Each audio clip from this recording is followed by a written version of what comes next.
Welcome to the class guys. और आज मैं स्टार्ट करने वाला हूँ क्लास 11th के कंप्यूटर साइंस सब्जेक्ट को। अगर आप सीबीएसई में पढ़ रहे हैं और क्लास 11th में हैं और कंप्यूटर साइंस आपने सब्जेक्ट चूज़ कर रखा है और आपका प्लान भी है कि आप 12th उसके आगे जो आप पढ़ाई करें वो सब कुछ कंप्यूटर साइंस में है, तो भी आपके लिए ये बहुत इम्पॉर्टेंट रहने वाला है सेशंस। और अगर आप प्लानिंग कर रहे हैं बीसीए, बीटेक विद सीएस या फिर आपको कंप्यूटर की एक अच्छी अंडरस्टैंडिंग चाहिए, तो भी एक ग्रेट स्टार्ट पॉइंट हो सकता है आपके लिए।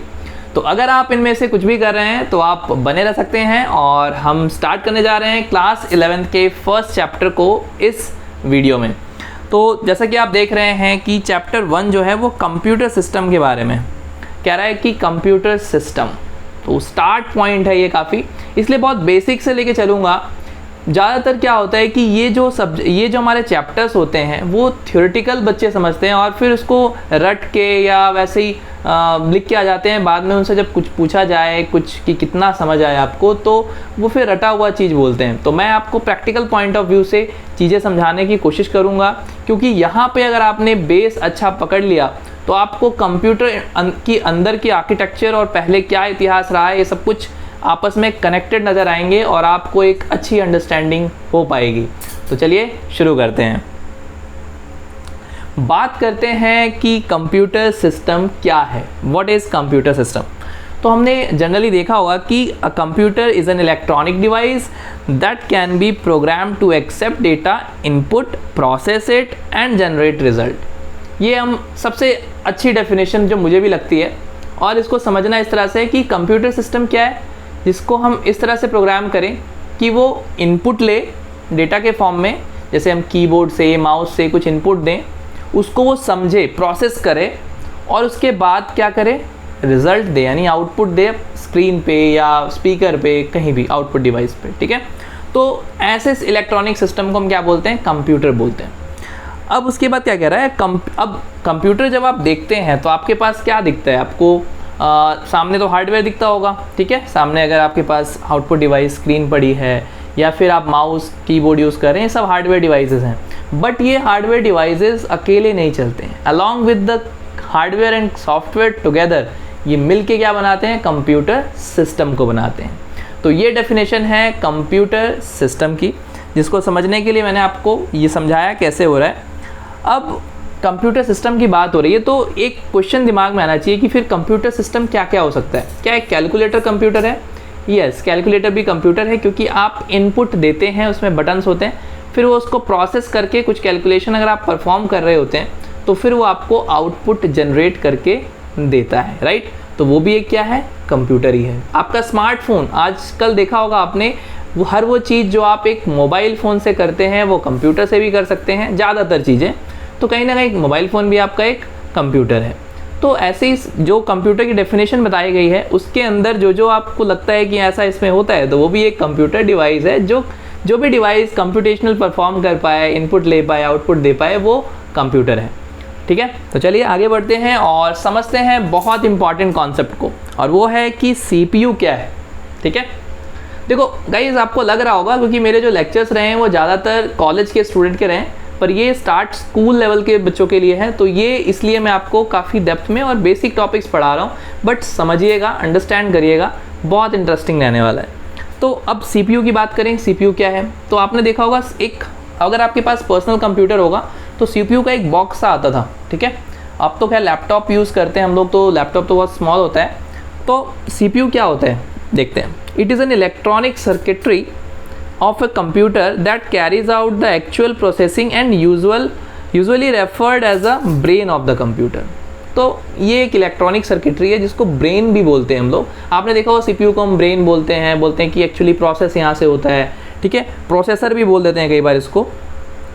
फिजिकली इसमें होता क्या है, बेसिकली देखा जाए तो एक आपके पास क्या होगा कि माइक्रो चिप्स होती हैं। ठीक है, और एक माइक्रो चिप्स एक प्रोसेसर होता है जिसको हम IC पर रखते हैं। आपको मैं नेक्स्ट क्लास में प्रैक्टिकली दिखा भी दूंगा, मेरे पास पड़ा हुआ है। अभी तो लैपटॉप में आप खोलते हैं तो आप खोलेंगे तब आपको दिखेगा, वैसे मेरे पास PC का पड़ा हुआ है तो मैं आपको दिखा दूंगा कि CPU कैसा होता है। तो एक CPU होता है माइक्रो चिप्स, जिसको हम रखते हैं IC पे। ठीक है, तो इंटीग्रेटेड सर्किट पर रखते हैं और वो कंबाइनली फॉर्म करके क्या बनाता है, और उसके साथ साथ में और भी बहुत सारे इलेक्ट्रॉनिक कंपोनेंट्स होते हैं। सब मिलके पूरा एक CPU बॉक्स बनता है, ठीक है। तो ये कह रहे हैं कि उसी के बारे में, और वो IC जो बनी होती है वो किसकी बनी होती है, सेमीकंडक्टर डिवाइस की होती है। इसकी भी एक पूरी कहानी है जो आगे देखेंगे कि कैसे सेमीकंडक्टर पिक्चर में आता है। पहले कंप्यूटर का साइज बहुत बड़ा होता था, एक एक रूम लग जाता था, और वैसा क्यों था, कैसे उसको छोटा किया गया, ये सारा एक पूरा हिस्ट्री आपको जो समझना चाहिए कहीं ना कहीं कि कंप्यूटर स्टार्ट कैसे हुआ। आपको सोचना चाहिए कि आज जो आप काम बहुत मिनटों में कर लेते हैं, चुटकियों में कर लेते हैं, वो पहले बहुत सोचना ही बहुत मुश्किल था कि ऐसा हो पाएगा कि नहीं हो पाएगा। तो चलिए आगे देखते हैं और अब बात करते हैं इस, तो यहाँ पे हमने देख लिया है ये सब कुछ, तो हमने रीड कर ही लिया है। एक बार मैं पेन ऑन कर लूँ, ठीक है, ये सब तो हमने रीड कर लिया, राइट। अब बात करते हैं इस डायग्राम की। इस डायग्राम से हम लोग समझेंगे सबसे इम्पॉर्टेंट चीज़ें। ये एक बेसिक कंप्यूटर सिस्टम के आर्किटेक्चर है जो आपको बताता है क्या, कि एक कंप्यूटर सिस्टम में आपका इनपुट डिवाइस होगा, कुछ इनपुट डिवाइस, ठीक है, अभी हम पढ़ेंगे, अलग सेपरेटली पढ़ेंगे सारी चीज़ों को। आउटपुट डिवाइस होगा, बीच में होता है CPU, ठीक है। तो CPU क्या करेगा, सपोज मैं दूसरा कलर ले लेता हूँ ताकि ईजी हो। और CPU क्या करेगा, आपका अर्थमेटिकल लॉजिकल ऑपरेशंस परफॉर्म करता है, बीच में एक कंट्रोल यूनिट भी होता है, और प्राइमरी मेमोरी इसके साथ कनेक्टेड क्यों दिखाई गई है इस डायग्राम में, इसका भी हम सही से अभी विश्लेषण करेंगे, ठीक है। I mean, इसको देखेंगे, ठीक है। और सेकेंडरी डिवाइस को बाहर दिखाया गया है। तो ये सब चीज़ें क्या हैं एक एक करके ये हम पढ़ने वाले हैं इस वीडियो में, तो टेंशन लेने की कोई भी ज़रूरत नहीं है, आगे हम ये सब कुछ पढ़ेंगे डिटेल में। इस डायग्राम को याद करिए कि कंप्यूटर सिस्टम में कुछ इनपुट डिवाइसेस होते हैं, कुछ आउटपुट डिवाइसेस होगा, स्टोरेज होगा, जो परमानेंट स्टोरेज है उसको स्टोरेज बोलते हैं, यानी सेकेंडरी स्टोरेज बोलते हैं। प्राइमरी मेमोरी रैम होगी, उसके अंदर CPU कंट्रोल यूनिट होगा जो कंट्रोल करेगा, और अर्थमेटिकल लॉजिकल यूनिट होगा, और ये तीन मिला के क्या बनते हैं, CPU बनते हैं, ठीक है। आगे हम एक एक चीज़ पढ़ेंगे अभी। अब CPU के बारे, अभी एक्चुअली बात ये CPU की ही चल रही है, आर्किटेक्चर आपको दिखा दिया गया है। तो अब CPU के बारे में मैंने आपको ऑलरेडी बता दिया कि इसको ब्रेन बोलते हैं, उसको प्रोसेसर भी बोलते हैं, एक IC चिप होती है जिसके ऊपर प्रोसेसर को रखा जाता है, मैं आपको प्रैक्टिकली दिखा भी दूंगा। अब कह रहे हैं कि फिर ये CPU करता क्या है, तो CPU को बेसिकली क्या होता है, देखो दिया हुआ है, the CPU is given instruction and data through program. तो प्रोग्राम के थ्रू क्या करते हैं, इंस्ट्रक्शन देते हैं और डेटा देते हैं। इंस्ट्रक्शन डेटा क्यों देते हैं, सपोज करो आपको दो नंबर्स को अगर ऐड करना है तो आप क्या इंस्ट्रक्शन दोगे कि ऐड करो, किनको, डेटा भी दोगे ना कि आप 5 और +6 को ऐड करना है। तो इसलिए कह रहा है कि हम प्रोग्राम के थ्रू इंस्ट्रक्शन और डेटा दोनों देते हैं कंप्यूटर को, यानी CPU को। और CPU क्या करता है, देन फेच करता है, फेच निकालना, ठीक है, फेच द प्रोग्राम को फेच यानी अंडरस्टैंड करना, डेटा फ्रॉम मेमोरी, और डेटा को मेमोरी से लेके आना, फिर परफॉर्म करना अर्थमेटिकल लॉजिकल ऑपरेशन जो भी आपने उसको दिया है एज पर गिवन इंस्ट्रक्शन, यानी जो आपने इंस्ट्रक्शन दिया है उसके अकॉर्डिंगली उस डेटा पर वर्क करना, and store the result back to the memory, और दोबारा से जब परफॉर्म कर लेना तो जो रिजल्ट आया है उसको मेमोरी में दोबारा स्टोर कर लेना, ठीक है। While processing CPU store data as well instruction in the local memory called register. अब ये बहुत इंपॉर्टेंट टॉपिक है, अगर आप 11th स्टैंडर्ड के हिसाब से देखेंगे तो ज़्यादा इंपॉर्टेंट नहीं है, बट देखा जाए तो रजिस्टर्स के बारे में आपको पता होना चाहिए। होता क्या है, ड्यूरिंग द एग्जीक्यूशन जो कुछ भी आउटपुट आ रहा होता है वो कंप्यूटर यानी CPU अपने लोकल स्टोर, लोकल का मतलब क्या होता है, जो बहुत नियर है, जो बहुत पास में है, बहुत फास्ट है, उस मेमोरी में अपने रिजल्ट्स को रखता है, और वो जो है वो क्या है, रजिस्टर्स होते हैं, ठीक है। तो रजिस्टर के अंदर अपना, रजिस्टर मेमोरी के अंदर अपना रिजल्ट स्टोर होता है, जिसको लोकल मेमोरी बोला गया है, ठीक है। Registers are the part of CPU chip. अब देखो क्या होता है कि अभी हम पढ़ेंगे भी आगे, सेकेंडरी स्टोरेज स्लो होता है, उससे फास्ट होता है प्राइमरी वाला, ठीक है। प्राइमरी स्टोरेज में रैम हो गया, रैम से भी फास्ट होता है कैश, कैश से भी फास्ट होता है ये रजिस्टर्स, क्योंकि रजिस्टर CPU के बहुत पास होते हैं, तो इसकी स्पीड काफ़ी हाई होती है, बट बहुत छोटे से होते हैं, ये ध्यान रखना। मेमोरी बहुत कम होती है। क्या कॉन्सेप्ट है इसके पीछे, स्पीड और साइज़ के पीछे, वो हम आगे पढ़ेंगे, बट मैं आपको बता दूं जो CPU के बहुत करीब होती है और बार बार यूज़ होती है वो रजिस्टर्स मेमोरी होती है, लोकल मेमोरी होती है, लेकिन बहुत छोटी होती है, ध्यान रखना, ठीक है। तो ये यूज़ होता है, लिमिटेड होता है, देखो बताया गया ना, in size and numbers limiteds होते हैं। Different register are use for storing instruction and data. Registers में भी डिफरेंट रजिस्टर्स होते हैं। अगर आप चैप्टर्स पढ़ेंगे कंप्यूटर ऑर्गेनाइजेशंस का, अगर आप बीटेक कर रहे हैं, BCA कर रहे हैं, तो उसमें एक पूरा कंप्यूटर ऑर्गेनाइजेशन एक अलग सब्जेक्ट है, उसके अंदर आप सारे रजिस्टर्स के बारे में पढ़ते हैं, ठीक है। कैसे एक 8086 CPU बना था, बेसिक CPU जो बना था, उसके अंदर कौन कौन से रजिस्टर्स थे, तो आप वहाँ पे देखेंगे instruction register, data register, address register, बहुत सारे रजिस्टर्स होते हैं, ठीक है। तो वो हम लोग देखेंगे, अभी इतना ही जानना है, ठीक है, कि रजिस्टर्स बहुत फास्ट मेमोरी है जो CPU के बहुत पास होती है, उसका CPU यूज़ करता है जब वो अर्थमेटिकल लॉजिकल ऑपरेशंस परफॉर्म कर रहा होता है, ठीक है। इतना ही जानना है। अभी आगे आते हैं, ठीक है। CPU other than registers, CPU has 2 main memory component, ठीक है। 2 मेन कंपोनेंट है, सॉरी मेन मेमोरी नहीं, CPU अगर रजिस्टर को छोड़ दें जिसका बार बार वो यूज़ करता है, उसके अलावा भी 2 इंपॉर्टेंट यूनिट होती हैं जो मैंने आपको ऑलरेडी बता दिया है, ALU यानी arithmetical logical unit, control unit. अब कंट्रोल यूनिट क्या करता है, बेसिकली वो कंट्रोल करता है चीज़ों को कि डेटा कहाँ से आएगा, फिर किसके पास जाएगा। अर्थमेटिकल लॉजिकल यूनिट उसको प्रोसेस करता है, फिर वो कंट्रोल यूनिट उसको कंट्रोल करता है कि स्टोर कहाँ पे करना है रिजल्ट को। यानी अर्थमेटिकल लॉजिकल यूनिट जो है वो ऑपरेशंस परफॉर्म करता है अर्थमेटिक्स, और जो कंट्रोल यूनिट है वो सिग्नल्स को कंट्रोल करता है कि डेटा कहाँ से आना है, परफॉर्म होने के बाद एक्शन, उसके बाद डेटा कहाँ स्टोर करना है, ये सारी चीज़ें हमारा कर रहा होता है कंट्रोल यूनिट, ठीक है। ये रहा ना control unit, sequential instruction execution, interrupt instruction, कब प्रोसेस को रोकना भी है, कब हॉल्ट करना है, इसके लिए भी इंटरप्ट्स वगैरह भी होते हैं, इंटरप्ट सिग्नल्स होते हैं, ठीक है। तो ये सब चीज़ें थ्योरेटिकल चीज़ें, लेकिन आपको समझ में आ गया होगा कि कंट्रोल यूनिट का काम क्या है, ठीक है। कंट्रोल सिग्नल जनरेट करता है, इसको अंडरस्टैंड करके CPU समझता है कब ऑपरेशन परफॉर्म करना है, फिर कहाँ से डेटा लेके आना है, कहाँ पे वापस रखना है रिजल्ट, ठीक है, कब रुक जाना है, हॉल्ट होना है, ये सब चीज़ें कहीं ना कहीं होता है, ठीक है। CPU को हम माइक्रो प्रोसेसर भी बोलते हैं, ठीक है। क्यों बोलते हैं, उसका माइक्रो प्रोसेसर एक अलग चैप्टर होता है जब आप बीटेक BCA करते हैं, ठीक है। तो चलिए अब देखते हैं, जो हमने भी डायग्राम देखा था थोड़ा सा पहले, अगर हम देखें तो हमने डायग्राम देखा था ना, इसमें इनपुट डिवाइस थे, फिर आउटपुट डिवाइस था। तो अब ये एक एक करके हम लोग यहाँ पढ़ रहे हैं। CPU ऑलरेडी हमने पढ़ लिया है, ठीक है। अब आ गए हैं हम लोग इनपुट डिवाइसेस पे। अब इनपुट डिवाइस क्या होता है, इनपुट डिवाइस बहुत सिंपल अंडरस्टैंड करना कि ह्यूमन करता क्या, देखिए, the device that receive data, वो डिवाइस जो रिसीव करता है data from a computer system for output में ठीक है। इनपुट डिवाइसेस पे आते हैं। Input devices through which control signals are send to computer, जिसके थ्रू हम कंट्रोल सिग्नल भेजते हैं कंप्यूटर को। जैसे आप कीबोर्ड पे देखते हैं ए लिखा हुआ है, जब आप प्रेस करते हैं कंप्यूटर को नहीं पता कि ये क्या है, तो वो सिग्नल में कन्वर्ट होता है जो कि कंप्यूटर को अंडरस्टैंड हो। सपोज़ करिए वो कोड हो सकता है, सपोज़ करो आपने प्रेस किया की पे बी को कंप्यूटर नहीं समझता, उसको तो बाइनरी पता है। तो मान लेते हैं कि 8 बिट में अगर देखें तो 1001 मान लेते हैं, एग्जाम्पल लिया मैंने, ज़रूरी नहीं कि एग्जैक्टली यही हो। तो कंप्यूटर इसको समझता है कि ये कुछ है मेरे लिए, तो बी को उसने कन्वर्ट किया ऐसे फॉर्म में जिसको कंप्यूटर समझ सकता था, और फिर ठीक है उसको भेज दिया कंप्यूटर को। तो ये क्या कर रहा है, बेसिकली ये होता है इनपुट डिवाइस। तो इनपुट डिवाइस क्या करता है, जो कि which through control signals are send to computer termed as a input device. The device convert input data into digital form, हमारे डेटा को उसने डिजिटल फॉर्म में कन्वर्ट किया जो कि एक्सेप्ट कर सके computer system. Some example of input device क्या है, जैसे keyboard, mouse, scanner, touch screen, या आपने नेक्स्ट स्क्रीन में देखा भी होगा, जैसे कीबोर्ड है, इसमें भी यही होता है, हम अपने ह्यूमन रीडेबल कुछ चीज़ें होती हैं उसको कन्वर्ट करते हैं डिजिटल फॉर्म में, और कंप्यूटर में फिर वो जाके स्टोर होता है, ठीक है। माउस हो गया, स्कैनर हो गया, माउस से भी आप कहीं क्लिक कर रहे होते हैं तो वो क्लिक विजुअली में दिख रहा होता है ऐसे है, बट डिजिटली अंदर कैसे प्रोसेस होके आप जिधर हिलाते हैं माउस को उधर वो जा रहा होता है। तो ये कैसे पॉसिबल हो पाता है, ये भी एक इनपुट डिवाइस की फंक्शनलिटी है, ठीक है। स्कैनर हो गया, टच स्क्रीन हो गया, ये सब क्या है, इनपुट डिवाइसेस हैं, ठीक है।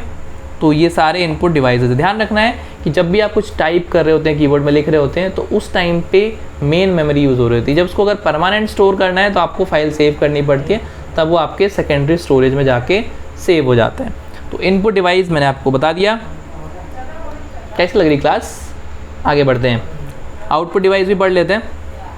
तो आउटपुट डिवाइस की बात करें तो आउटपुट डिवाइस क्या है, जिसमें हमें आउटपुट मिलेगा। अभी आपने इनपुट डिवाइस के ज़रिए चीज़ों को स्टोर किया कंप्यूटर में, आपने जो आपको अंडरस्टैंडेबल थी उसको डिजिटल फॉर्म में कन्वर्ट करके स्टोर किया, लेकिन स्टोर आपने किया है।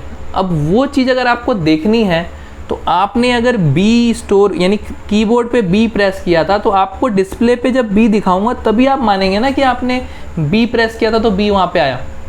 तो अब उसको क्या करना पड़ेगा, बीच में देखिए क्या है, बीच में ये हो रहा है कि आपका बीच में ये हो रहा है कि अब बी जो आपने प्रेस किया था वो कन्वर्ट होगा, डिजिटल फॉर्म में गया और कंप्यूटर में स्टोर हो गया मेमोरी में, ठीक है। अब मेमोरी को दिखाने के लिए फिर से कन्वर्ट करना पड़ेगा एक ह्यूमन रीडेबल फॉर्म में, सो दैट कि वो फिर उसको डिस्प्ले कर सके, और वो जिस डिवाइस पे डिस्प्ले होगा उसी को आउटपुट डिवाइस बोलते हैं। तो ऐसे बहुत सारे डिवाइसेस हैं। अब देखिए बिल्कुल सिस्टम्स है, it converts digital information into human understandable form. तो जो इनपुट डिवाइस ने किया था अब उसका उल्टा कर रहा है, वो डिजिटल वाले को ह्यूमन अंडरस्टैंडेबल फॉर्म में कर रहा है। जैसे हमारे हेडफोन हो गए, स्पीकर हो गया, प्रिंटर हो गया, प्रोजेक्टर हो गया। आप कहोगे कि स्पीकर कैसे करता है, अब जो गाना स्टोर्ड है आपके कंप्यूटर में वो डिजिटल फॉर्म में है, वो आपको समझ में नहीं आएगा। आपको जो समझ में आएगा उस फॉर्म में कन्वर्ट करने के लिए हमें स्पीकर की रिक्वायरमेंट होती है, आउटपुट डिवाइस की रिक्वायरमेंट होती है, ताकि वो जो आपने स्टोर किया था वही आपको सुनाई दे, ठीक है। तो ये चीज़ ध्यान रखना, क्योंकि कंप्यूटर को कुछ भी नहीं पता, आप चाहे उसको ऑडियो दे दो, वीडियो दे दो, टेक्स्ट फाइल दे दो, सबको वो बाइनरी कोड में कन्वर्ट करके स्टोर कर लेता है जो उसको समझ में आती है, ठीक है। अब बात कर लेते हैं आउटपुट डिवाइस में, आपको दिखाई दिया मॉनिटर हो गया, स्पीकर, प्रिंटर, 3D प्रिंटर, आजकल 3D प्रिंटर भी आ गया है। तो ये सारी चीज़ें हैं। अब हम एक बहुत इम्पॉर्टेंट टॉपिक पे आते हैं, ठीक है, और वो टॉपिक है इवोल्यूशन का। बात होती है इवोल्यूशन की, तो आप देखेंगे अगर मैं आपको जूम कर देता हूँ, सबसे पहले 500 BC में आप देखेंगे अबैकस लॉन्च हुआ था, एक मैकेनिकल कैलकुलेटर टाइप का था, ठीक है। बेसिकली देखा जाए तो स्टार्टिंग यहीं से हुआ कि कोई डिवाइस, कोई machine arithmetical logical operation perform कर सकती है नहीं। तो अबैकस ने सबसे पहले आप देख रहे हैं 3000 years ago it was mechanical device capable of doing simple arithmetic calculation, ये स्टार्ट हुआ। फिर देखेंगे आप तो 1642 में पास्कलाइन करके, ये भी मैकेनिकल था, ये भी अर्थमेटिकल ऑपरेशंस परफॉर्म करता था, सब्ट्रैक्शन और एडिशन के थ्रू ये मल्टीप्लिकेशन और डिवीज़न भी करता था, ठीक है। ये उसके बाद देखेंगे आप गैप बड़ा दूर दूर तक रहा है, ठीक है। एनालिटिकल इंजन, चार्ल्स बेबेज ने एक एनालिटिकल इंजन बनाया और इसी को बोला जाता है कि चार्ल्स बेबेज ने कंप्यूटर्स का एक नींव रखा, मतलब बेसिकली, क्योंकि इससे पहले जो थे वो मैकेनिकल प्योरली डिवाइस थे। चार्ल्स बेबेज ने जो एनालिटिकल इंजन बनाया ना, उसमें कुछ इनपुट और प्रोसेसिंग वाले कॉन्सेप्ट्स थे, ठीक है, तो जिससे थोड़ा सा आइडिया मिला कि कुछ इस टाइप की चीज़ें हो सकती हैं। अब आप देखेंगे उसके बाद ये हमारा 1834 में हुआ, आप सोचिए, और फिर 1890 तक कुछ नहीं हुआ, फिर टेबुलेशन मशीन आया, ठीक है। और ये भी किस तरह से था, ये एक summarizing data store, punch card में तो था हमारे पास मेरे ख्याल से, design as a tabulating machine for summarizing the data stored on a punch card. तो ये समराइज करता था डेटा को। फिर आप देखेंगे कि 1937 में ट्यूरिंग मशीन आए। उन्होंने क्या कहा, उन्होंने कॉन्सेप्ट दिया जनरल पर्पस प्रोग्रामेबल मशीन क्या, ठीक है, that can capable solving any problem. Turing machine का कॉन्सेप्ट था कि आप एक जनरल पर्पस प्रोग्रामेबल कंप्यूटर बना सकते हैं, ठीक है, वो कॉन्सेप्ट दिया उन्होंने। उसके बाद से लोगों को लगा कि प्रोग्रामिंग का इन्वेंशन देखा जाए तो यहीं से स्टार्ट हुआ, लोगों को लगा कि हम प्रोग्रामिंग कर सकते हैं, ठीक है। और उसके बाद स्टार्ट हो जाता है हमारा फर्स्ट कंप्यूटर, हमें मिल जाता है जो कि जॉन वॉन न्यूमन आर्किटेक्चर, आप सुनते भी होंगे कि न्यूमन आर्किटेक्चर, ठीक है, वॉन न्यूमन आर्किटेक्चर आप सुनते होंगे। तो उसमें वो पूरा कॉन्सेप्ट था कि स्टोरेज का, और उसमें कॉन्सेप्ट था कि प्रोग्राम का, ठीक है, और डेटा का, ये सारा कॉन्सेप्ट उसमें था। तो ये एक कंप्यूटर जो लेके आए, इडवेक नाम दिया उन्होंने इन्हें, कि ये फर्स्ट कंप्यूटर था डिजिटल जो हमारे पास आया, ठीक है। उस टाइम पे ध्यान रखना ये कंप्यूटर्स बहुत बड़े होते थे, एक रूम के साइज़ के, क्योंकि उस टाइम पे यूज़ होता था ट्यूब्स, क्या बोलते थे उसको, वैक्यूम ट्यूब्स, ठीक है। तो वैक्यूम ट्यूब साइज़ में बहुत बड़े होते थे, लाइफ लाइन भी उतनी बड़ी नहीं थी, बहुत पावर चाहिए होता था, तो और हीट भी बहुत प्रोड्यूस करते थे, ठीक है। फिर अब देखिए यहाँ पे आने के बाद भी 1945 के बाद कहीं ना कहीं चीज़ें स्टक हो गई, क्योंकि साइज़ बहुत बड़ा था और इन्वेंशन ट्रांजिस्टर का हुआ नहीं था। उसके बाद रोल आता है ट्रांजिस्टर का। अगर आप देखा जाए तो एक ट्रांजिस्टर ही इम्पॉर्टेंट पार्ट है। ट्रांजिस्टर के इन्वेंशन से क्या हुआ, कंप्यूटर साइंस में इवोल्यूशन आ गया, क्योंकि ट्रांजिस्टर जैसे ही बना कंप्यूटर के साइज छोटे हो गए, उसके बाद ये समझ में आ गया कि एक बहुत छोटे से कंप्यूटर में बहुत हाई मेमोरी और प्रोसेसर वगैरह दिया जा सकता है। तो चीज़ें एकदम से जो उसका मेन माइक्रो प्रोसेसर का वो था और जो CPU था हमारा, उसका साइज ही कॉम्पैक्ट हो गया, ठीक है। तो ट्रांजिस्टर, और उसके बाद IC भी आ गई, ठीक है। तो आईसी और ट्रांजिस्टर जो है ना, ये बहुत ज़्यादा इम्पॉर्टेंट रोल निभाते हैं जब आप देखेंगे कि कंप्यूटर का साइज़ छोटा कैसे हुआ, क्योंकि वैक्यूम ट्यूब्स बहुत बड़े बड़े होते थे और ट्रांजिस्टर इतने छोटे होते हैं। और आईसी जब आई तो एक आईसी में बहुत सारे ट्रांजिस्टर्स होते हैं, ठीक है। तो ये सब इतना रिवोल्यूशन आया, इसको ज़रूर आप लोग पढ़ लीजिएगा कि कैसे कैसे रिवोल्यूशन हुआ। तो पहला डिजिटल कंप्यूटर ये वाला था, EDVAC और ENIAC, इसकी फुल फॉर्म भी है, आप उसको पढ़ लीजिएगा, ठीक है। और उसके बाद ट्रांजिस्टर और इंटीग्रेटेड सर्किट, आईसी का बहुत बड़ा रोल है। लोग आजकल समझते नहीं हैं सब चीज़ों को कि आईसी क्या है या फिर ट्रांजिस्टर क्या है, but transistor is the important part. अगर ये नहीं होता तो आज कंप्यूटर में कोई भी रिवोल्यूशन नहीं होता। आप इतनी प्रोग्रामिंग जो कर पा रहे हैं, कुछ भी नहीं पॉसिबल था अगर ट्रांजिस्टर नहीं होता तो, ठीक है। आगे चलते हैं और ये देखते हैं वॉन न्यूमन आर्किटेक्चर, जो आपने भी ऊपर देखा। तो वॉन न्यूमन आर्किटेक्चर जो पहला कंप्यूटर उसने उस मॉडल पे था, वो उसमें देखेंगे तो उसमें भी वही चीज़ है, इनपुट डिवाइस, आउटपुट डिवाइस, एक सीपीयू पार्ट है और एक मेमोरी है। मेमोरी को हमेशा हम सीपीयू के पास क्यों दिखा रहे हैं? क्योंकि मेमोरी की मतलब यहाँ पे क्या है, कंप्यूटर में मेमोरी का मतलब है रैम, जो उसका प्राइमरी स्टोरेज है, ठीक है, जो कि आपका पावर अगर ऑफ हो जाएगा तो मेमोरी में डेटा नहीं बचेगा, फिर वो उड़ जाता है, ठीक है। तो मेमोरी से मतलब यहाँ पे प्राइमरी स्टोरेज क्या है उसकी बात हो रही है। सेकेंडरी स्टोरेज का मतलब है कि परमानेंट स्टोरेज, और वो हमेशा सीपीयू से बाहर दिखाया जाता है। तो ये क्वेश्चन आपके दिमाग में आना चाहिए कि ऐसा क्यों होता है। एक्चुअली कंप्यूटर के बाहर दिखाने का मतलब ये होता है कि वो बहुत स्लो होता है, सीपीयू के बहुत पास नहीं है, तो उसमें उसका काम होता है बस स्टोरेज के लिए। उसका साइज बहुत बड़ा होता है, चीपर होता है, जबकि मेन मेमोरी जो है वो कॉस्टली होता है काफ़ी, बट साइज कम होता है इसका, ठीक है। तो सबके अलग अलग यूज़ हैं, वो मैं आपको धीरे धीरे बताऊंगा कि कैसा क्यों करा गया है और ये डिफरेंट टाइप की मेमोरीज़ क्यों यूज़ हुई हैं, अभी आगे आएगा, ठीक है। तो आप अगर देखते हैं इस डायग्राम में देखें तो हमको ट्रांजिस्टर का समझ में आएगा क्या है। आपको दिख रहा होगा कि नंबर ऑफ़ ट्रांजिस्टर्स पर आईसी में कितने होते थे। आप देखेंगे 1980s में मतलब 100 या 1000 होते थे। आज आप देखेंगे जब हमारे पास Core i7 प्रोसेसर उपलब्ध है 2020 में, तो आप देख रहे हैं कितना है ये, लगभग 2 सैकड़ा, 1000, 10,000, लाख, 10 लाख, करोड़, 10 करोड़, अरब के हिसाब से इतने सारे ट्रांजिस्टर एक आईसी में आ जा रहे हैं, जो कि पॉसिबल ही नहीं था अगर ट्रांजिस्टर इन्वेंट नहीं होता और आईसी इन्वेंट नहीं होता। तो इतने सारे ट्रांजिस्टर एक छोटी सी आईसी में आ जाते हैं, ये पॉसिबल हो पाया। देख रहे हैं आप यहाँ पे जो ग्राफ आपको दिख रहा होगा, यहाँ पे 8086, 286, 486, पेंटियम 3, पेंटियम 4। आपको कुछ साल पहले अगर ध्यान हो तो याद होगा कि लोग पेंटियम का प्रोसेसर खरीदते थे। इंटेल की बात हो रही है यहाँ पे, ठीक है, इंटेल के माइक्रो प्रोसेसर की बात हो रही है। इंटेल कंपनी है जो कि माइक्रो प्रोसेसर बनाती है। आज आप खरीदने जाते हो तो बोलते हैं Core i7 दे दो, i5 दे दो। Core 2 ड्यूल भी होता था, मैंने यूज़ किया है बहुत, ठीक है। पेंटियम 3, पेंटियम 4 उस टाइम पे बहुत बड़ी चीज़ होती थी, बहुत फास्ट होते थे। सोचो आज i7 है हमारे पास, कितना फास्ट है। तो ये पूरा रिवोल्यूशन देख रहे हैं, 1940 से लेकर और 2020 तक हम कहाँ आ चुके हैं।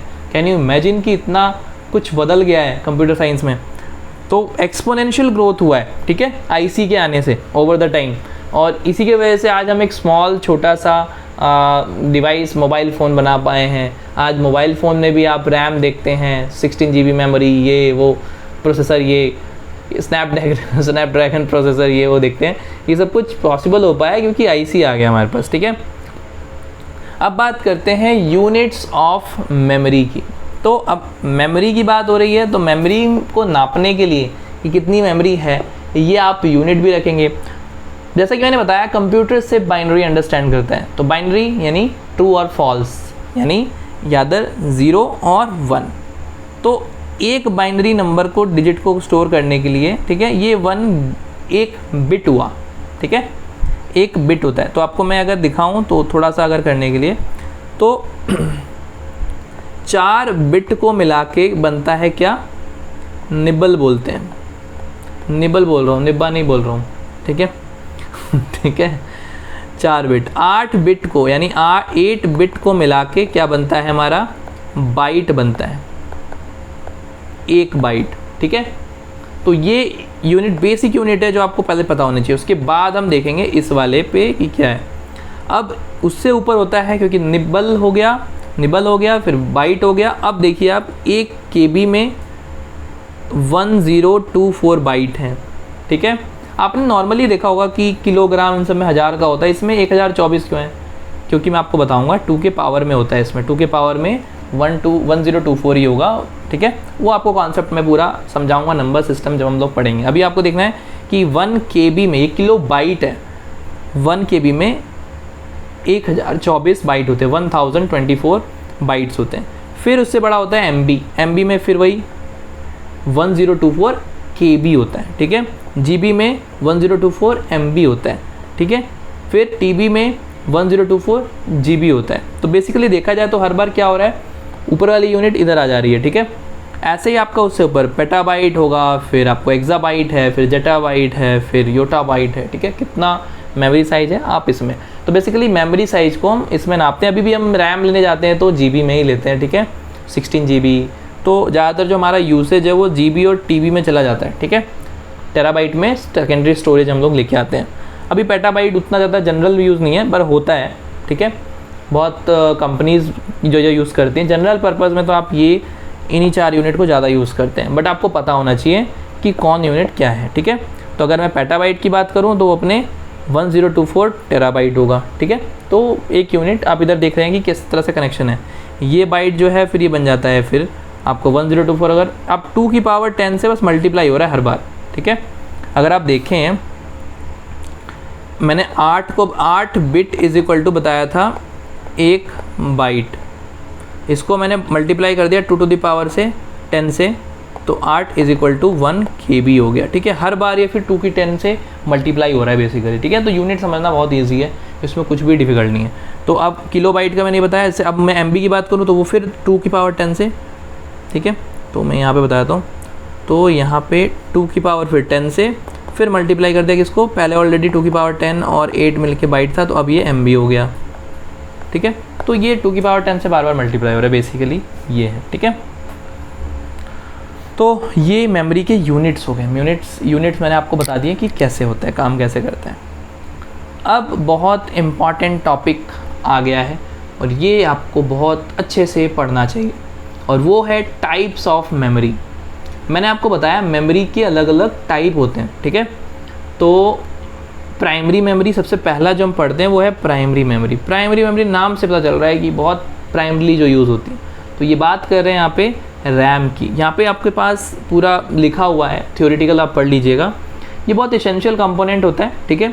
और ये बेसिकली जब भी आप कुछ कर रहे होते हैं, चाहे आपका स्क्रीन पे आपने कुछ भी खोल रखा है, चाहे ब्राउज़र खोल रखा है, या आप कुछ माइक्रोसॉफ्ट वर्ड डॉक्यूमेंट खोल रखा है, वो सब कुछ जो लोड होके दिख रहा है आपको, वो रैम में दिख रहा होता है, यानी प्राइमरी स्टोरेज में। अब एक चीज़ गौर करिए, क्या होता है कि CPU है, CPU बहुत फास्ट होता है, ठीक है। इसके पास कैपेसिटी बहुत है जल्दी से इंस्ट्रक्शंस को एग्जीक्यूट करने की। अब क्या होता है कि CPU अगर फास्ट है तो इसके साथ देने वाले जो मेमोरीज़ हैं वो भी फास्ट होनी चाहिए, ठीक है। तो इसीलिए मेन मेमोरी जो है वो हम यूज़ करते हैं चीज़ों को लोड करने में। जो हम करंटली काम कर रहे होते हैं ना, रनिंग टास्क होते हैं, जितने भी टैब्स खोल रखे हैं आपने, कुछ प्रोग्राम्स खोल रखे हैं, वो सब कुछ मेन मेमोरी में चल रहा होता है। देखा हो आपने, लाइट चली जाती है कई बार तो वो लॉस हो जाता है, ठीक है। तो वो मेन मेमोरी में चल रहा होता है। तो प्राइमरी मेमोरी होता है। प्राइमरी मेमोरी में 2 तरह की बता रखा है। एक रैम, मैं बोल रहा हूँ बार बार रैम को क्यों प्राइमरी बोल रहा हूँ, क्योंकि एक रोम भी होता है, वो भी प्राइमरी मेमोरी है, बट रोम जो होता है सिर्फ रीड ऑनली होता है। तो वो लेकिन बहुत छोटा साइज में होता है, उसमें बार बार चेंजेस नहीं कर सकते हैं, एक बार जो स्टोर हो गया हो गया। तो उसमें जो चीज़ें होती हैं, यहाँ पे लिखा हुआ है बूट लोडर वगैरह, ये सब आप उसमें ऑपरेटिंग सिस्टम के कुछ बूट लोडर्स होते हैं जो स्टार्टिंग एग्जीक्यूशन करते हैं हमारे सिस्टम का, वो उसमें स्टोर करके हम लोग रखते हैं स्टार्टिंग पॉइंट, ठीक है, जिसको बूट लोडर भी बोलते हैं, ठीक है। तो वो भी हमारे साथ होता है। तो रैम और रोम दोनों प्राइमरी में आते हैं, बट रोम जो है रीड ऑनली मेमोरी है। रैम बेसिकली हम ज़्यादा यूज़ करते हैं, क्योंकि रैम क्या होता है, आपका प्राइमरी मेमोरी है और ये फास्ट होता है, ठीक है। रैम इज़ अ वॉलेटाइल, ये सब थ्योरेटिकल तो आप पढ़ ही लोगे। वॉलेटाइल एज लॉन्ग एज, जब तक पावर रहेगा सप्लाई कंप्यूटर, इट डेटा, इसका डेटा रहेगा, रिटेन रहेगा। बट जैसे ही इसका पावर सप्लाई टर्न ऑफ हो जाएगा, कंटेंट वाइप आउट हो जाएगा। ये सब आपने पढ़ा होगा। ये स्टोर करता है डेटा टेम्परेरी, ठीक है। Whenever the computer started और software application launch, the required program and data loaded into RAM. वही चीज़ें बता रहे हैं जो मैंने आपको बताया। जब भी आप कोई प्रोग्राम ऑन करते हैं, कुछ भी सॉफ्टवेयर चलाते हैं, गेम खेल रहे हैं, कुछ भी ऑन किया, तो सब कुछ रैम में चल रहा होता है, ठीक है। और रोम के बारे में भी मैंने आपको बता दिया। अब आप कहेंगे कि भाई ये कैश मेमोरी क्या है, अभी कैश मेमोरी क्या है। तो जैसे जैसे आप डिटेल में घुसेंगे ना, आपको समझ में आएगा कि भाई ऐसा भी होता है, ठीक है। तो जैसे मैं आपको बता रहा था कि भाई CPU की स्पीड जो होती है वो काफ़ी फास्ट होती है, ठीक है, मैं आपको बता ही रहा था। तो CPU की स्पीड जो है वो काफ़ी फास्ट होती है। अब उस फास्ट स्पीड से अगर वो प्रोसेस कर रहा है, तो उसके साथ में जो मेमोरी काम करी वो भी फास्ट होनी चाहिए। रैम फास्ट होती है बट उतनी फास्ट नहीं होती है जितना CPU है। मैंने बोला था ना, फास्ट होती है बट इतनी ज़्यादा फास्ट भी नहीं है कि जितना CPU है। तो इसीलिए CPU के पास में कैश मेमोरी भी होती है, जो साइज में रैम से भी बहुत छोटी होती है, लेकिन जो फ्रिक्वेंटली चीज़ें बार बार एग्जीक्यूट हो रही हैं उस कॉमन चीज़ों को यहाँ पे स्टोर कर लेते हैं जो आप फ्रिक्वेंटली एक्सेस कर रहे हैं, जिससे क्या होता है कि आपका टोटल जो टाइम है वो कम हो जाता है और फास्टली एक्सेस कर पाते हैं आप मेमोरी को। तो मेन मेमोरी अब ऊपर चली गई, ठीक है, और आप बीच में कैश मेमोरी भी आ गई, ठीक है। CPU पहले देखता है कि भाई कैश मेमोरी में वो चीज़ है कि नहीं है, नहीं होता है तो मेन मेमोरी में ढूंढता है, क्योंकि उसको पता है कि कैश मेमोरी मिल गया तो बहुत फास्ट काम हो जाएगा। हाँ, नहीं मिलता है तो फिर मिस होता है, तब उसके बाद वो देखता है कि मेन मेमोरी में कहाँ पे है। तो ये आपको समझ में आना चाहिए, कैश मेमोरी भी होती है जो कि फास्ट होता है, दिखा हुआ है ना, RAM is faster than secondary storage but not as fast as computer processor. Computer के प्रोसेसर के बराबर नहीं होता है, रैम फास्ट है सेकेंडरी स्टोरेज से। So because RAM a CPU में हैव स्लो डाउन, तो क्या होगा देखो, अगर हम मान लो सेकेंडरी स्टोरेज या प्राइमरी स्टोरेज CPU के साथ लगाएंगे तो बहुत स्लो हो जाएगा प्रोसेस, इसलिए मेमोरी भी फास्ट लगानी पड़ती है जो CPU के बहुत पास हो। तो इसी स्पीड अप ऑपरेशन के लिए very high speed memory place करा जाता है, कॉस्टली भी होता है काफ़ी, इसको हम कैश मेमोरी कहते हैं। ये store the copies of data from frequently access, जो प्राइमरी लोकेशंस में बार बार आप एक्सेस कर रहे हो उसको ये स्टोर कर लेता है, रिड्यूसिंग द एवरेज टाइम, ठीक है, and required to access data from primary memory. Speed वाली मेमोरी होती है जो कि CPU के स्पीड से मैच कर पाती है। तो CPU जो है और मेन मेमोरी के बीच में कैश मेमोरी होती है, ठीक है। और कैश मेमोरी से भी फास्ट मैंने आपको बता रखा है क्या होता है, रजिस्टर्स होते हैं, वो कैश से भी फास्ट होते हैं, उसमें तो खैर सारे ऑपरेशन ही परफॉर्म होते हैं। तो मेमोरीज़ में आपने देखा मैंने क्या क्या बता दिया, रजिस्टर, ठीक है, cache memory, main memory, RAM ROM सब बता दिया, ठीक है। अब बात करते हैं सेकेंडरी स्टोरेज का। आपको दिख भी रहा होगा, सेकेंडरी स्टोरेज का मतलब क्या है, परमानेंट स्टोर करना है आपको, ठीक है, परमानेंट स्टोरेज की बात हो रही है। तो यहाँ पे हम बात कर रहे हैं जैसे हार्ड ड्राइव हो गया, पेन ड्राइव हो गया, लाइट चली जाए, पावर ऑफ हो जाए, फिर भी आपका डेटा स्टोर रहता है। बट फ़र्क क्या होता है कि ये सारा डेटा जो आपका होगा वो क्या होगा, वो डेटा तो स्टोर होगा, बहुत हाई अमाउंट में होगा, क्योंकि ये साइज में बहुत बड़े होते हैं सेकेंडरी स्टोरेज, कॉस्टली कम होते हैं बट स्पीड स्लो होता है, ठीक है। आपको कुछ भी देखना है तो सेकेंडरी स्टोरेज से प्राइमरी स्टोरेज को लोड करेगा, फिर आपको स्क्रीन